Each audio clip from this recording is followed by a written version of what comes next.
ராஜ ராஜ மார்த்தாண்ட ராஜ கம்பீர அப்படிலாம் எதுவும் இல்ல. சாரா ஃபேன்சி ட்ரெஸ்.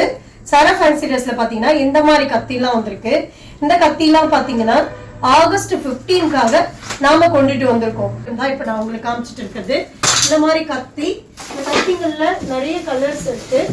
இது எல்லாமே உங்களுக்கு ஒரிஜினல் கத்தி மாதிரியே இருக்கும். இது ஃபயர்மேன் கேப்பு. அப்புறம் இந்த கேடயங்கள் அப்புறம் இது சோல்ஜர் இப்படி இப்படி வருவாங்க அந்த சோல்ஜர் பாடி. அப்புறம் இந்த வில்லம்புகள். வில்லம்பு பாத்தீங்கன்னா நம்ம வில்லம்புலாம் கொண்டு வந்திருக்கிறோம். அப்படியே பாருங்க உங்களுக்கு கன்னு. பாண்டிச்சேரி, சென்னை திருவான்மியூர், சென்னை நெசப்பாக்கம், கடலூர் 4 இடத்துல இருக்கு. இதுல ஏதாவது உங்களுக்கு வேணும்னா தொடர்புக்கு சாரா காஸ்டியூம் நம்பருக்கு கால் பண்ணுங்க. நன்றி.